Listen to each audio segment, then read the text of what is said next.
A day in my life. Hi, Miss Grace. Samahan niyo ako ngayong araw. May sipon pa nga ako pero kailangan ko na itong i-edit. Maaga pa nga lang nito ay pumunta na ako sa palengke para bumili ng ipang-uulam namin mamaya. And then, nag-devotion na ako dito. At nagluto naman ako dito ng pang-ulam namin ng tanghalian. Grabe, akala ko normal day lang yung gagawin ko sa maghapon na ito. Sobrang bihira ko na makapag-post ng a day in my life kasi hindi na ako masyado nakakapag-video ng mga ginagawa ko sa maghapon. Pero grabe, may purpose din pala yung pag-video ko ngayong maghapon na to kasi ito yung isa sa pinakamasayang araw na nangyayari sa buhay ko. So bago tayo pumunta sa isa sa pinakamasayang araw ng buhay ko, ay ayan, nag-ayos na muna ako dito kasi magla-live nga ako. Syempre, kailangan natin kumita ng pera. Di ba yun?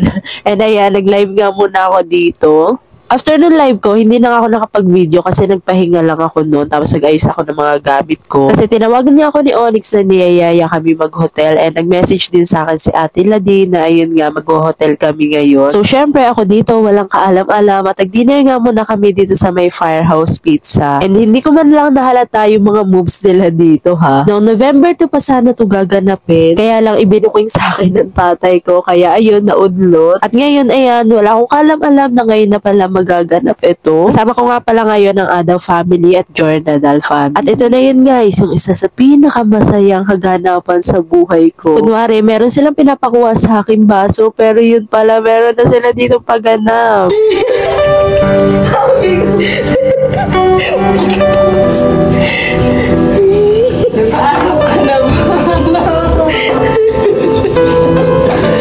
Will you marry me?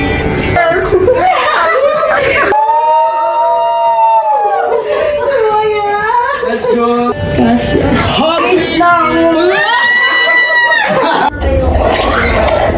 Kaka-date nyo lang kahapon, di ba? Oo nga eh.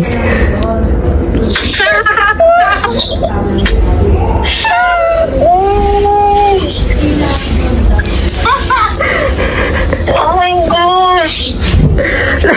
Si Jing, ito pakita mo. Nawala na si Jing. Ngayon lang natuloy. Ang laki naman. Nakakatilaw.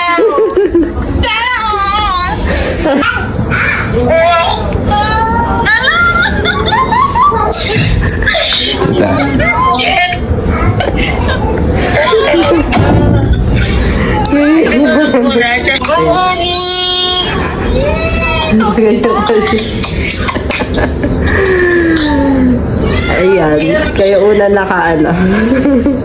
Di ba i-screenshot? Pero di ba i-screenshot tayo, guys. Screenshot daw. Ano man? Wait lang, naiiyak ko. Ang haggard. Ang haggard. Ang daming paano dito, si ate girl. Kaninang inig ng inig, dama. Ngayon lang nangyari? Ngayon lang, be. Kasama nyo. Gusto ako Ako, rinig ako? Ako kasi hindi kayo mas nasalita dyan. Rinig ako? Rinig ka nga. Ito naman. Alam mo, bago mag-alas, nagkakainisan na dito. Ayan na, oh. Ayan na. Engage na nga. Sabi ko na eh. Para namang hindi naman ako. Parang hindi masaya. Kaya pangit ko naman sa vlog. Kaibigan ako nakatingin. Oo naman. Ganda. Ano tama, be? Hindi naman man lang. Palakpan natin si Cody.